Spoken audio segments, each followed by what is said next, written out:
Tragic news out of Nashville, Tennessee.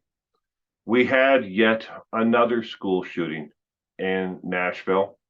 We lost three young children, all ages of 9. It's tragic that these things keep on happening. It's even more tragic that so many people out there have become numb to the fact that there is another school shooting, that more students have lost their lives. I don't know how to end it. And I don't know what we're going to do now, but I know this much.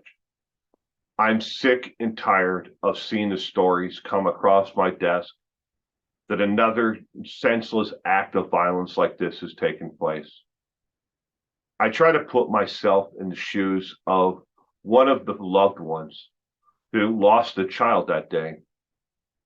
And I think what would happen if something like that ever happened to my child, my son, or my daughter?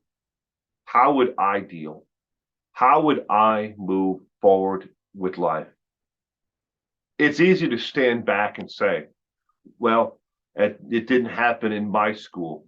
My student is okay. My grandchild, my son, my nephew, whoever you care about is safe. They're safe today. There's no rhyme or reason to where these incidents have taken place. Catholic school, private school, public school, it's happened everywhere. When and where the next one will happen, no one knows. But one thing is, certain. One innocent life taken is one too many. We need to stop it now. Lori Dumbbell Vallow, she has moved on to her next home while they prepare for her upcoming court date. I'm still surprised that it's moved this far forward. I don't know what is going to come next. Are they going to send her off to the sanitarium again to, be restored? What's going to delay this case? I just don't see it ever happening. It's been going on for so long, and there's been so many delays, and procedures and motions and behind closed doors meetings that it's hard to believe that anything is really ever going to take place. But as they say, the trial must eventually come, right? Well, Lori Vallow's, Daybell, Dumbbell, her trial is supposed to start here in about a week, little more than a week from now. So we shall see what actually takes place in that. Chad's case, if we don't know what's going to happen there. He signed an actual letter to, not to have a speedy trial, meaning that they could, take longer, while they go through all the forensics. But this much is for sure. Lori Vallow's attorneys don't even have all the forensic reports and everything because the testing isn't even done yet. So Chad may be waiting, and they may put off as long as they can before they actually have his trial. Good old Josh Duggar. I know your favorite pedophile is in the news again. In an article that was released out of Arkansas, it came to light this past week that Anna Duggar has been writing letters to the warden's office there at Seagoville Penitentiary, asking for leniency in the case where Josh got caught bringing a contraband cell phone into the housing unit. She asked for leniency, and she also pleaded for an early release for Josh, saying that it was this time that he's been in prison has been extremely hard on her and the kids, and that they're pleased to consider, an early release. Immediately after that news article came out, a lot of people started speculating, well, what if he could get an early release?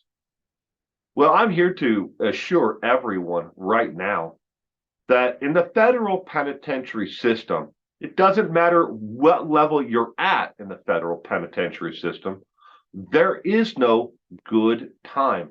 You can be a good inmate. You can do everything they tell you to do and never get into trouble like Josh got into.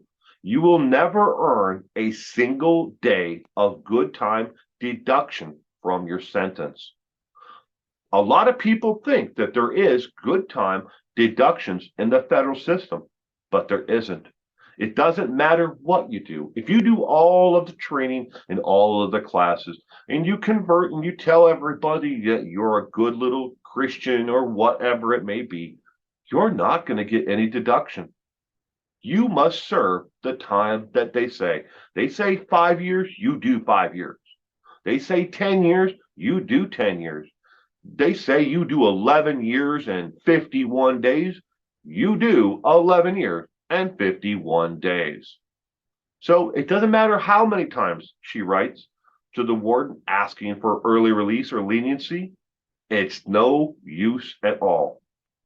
Josh hasn't even, and through his attorneys, hasn't even completed the second step in his actual appeal. They have heard the initial appeal, it's been filed, and they heard it. They haven't even had a court date set for when they're going to make the next part of the actual arguments, oral arguments in front of the judge. They've had the initial one, but where will it go from here? Will it be denied? I would almost guarantee it's going to be denied. But Josh Duggar isn't getting any leniency, Anna. I'm sorry. I'd like to talk to you about the Royal Rosarian Award, Newsmaker Award that Jared Lasik received. A lot of people are confused that this award was given to Jared Lasik and AWP because Doug Bishop and a couple of the other members, former members of AWP, attended with him. The award was for in honor of him trying to find and eventually finding one individual there in the Portland area. But the award was given to Jared Lasik himself. And this is why they're looking to vote to rescind the award, because the award was given to him and he does have two things that are going against him that are part of the agreement that he agreed to. If the award is and the actual group itself is disparaged in any way because of the behavior of the individual, it can be rescinded. He signed and agreed to that. Additionally, Jared Lasik never brought up that him and his brother were convicted of fraud. He lied when they actually did, ask him about his past. That's odd. It's kind of like Jared has always been a shyster and a con man, and he has conned millions of people here on the internet to believe that he is something that he's not. A lot of people say that I'm disparaging what AWP has done. I've never said anything, in of the sorts, that their work wasn't required, it wasn't needed, and it wasn't helpful, and it didn't help bring closure. I never said anything disparaging about AWP. Matter of fact, every single member who was originally with AWP that resigned is doing the same work. You know why you're not hearing about them? Because they're not going out there and seeking the limelight. They're doing the same work that they were doing all along because they're called to do it, because it's the right thing to do. They have YouTube channels. Some of them are doing better than they've ever done before. But what's the difference? Is they don't have someone like Jared beating down the doors of news media outlets to come bring their cameras to watch them dive, to watch them pull a car out of a body of water. They don't have that because they're not seeking their time in the limelight. Again, what AWP as a group did should be rewarded. What AWP did as a group should be commended. I never said anything negative about the men who worked for AWP and those who volunteered with AWP.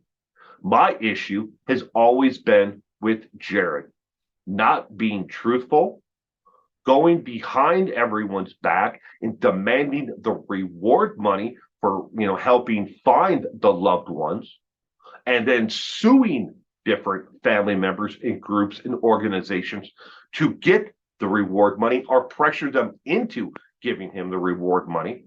And then the crimes that he committed against his family member, and then trying to turn it all around on the victim and blame her for what he did. She was 9 years old, he was 17. At 17 years of age, if you can go fight in Vietnam or in any other war that America has had, you are an adult and you are making adult decisions. You don't do things like that to a 9-year-old, ever. There is no excuse, ever. He knew what he was doing was wrong then. He knows what he did is wrong today. That is my issue with that man. So this has been Saturday Morning News Recap. And I'd like to welcome each and every one of you. And I hope that you have an excellent weekend and week ahead. Thank you for joining me.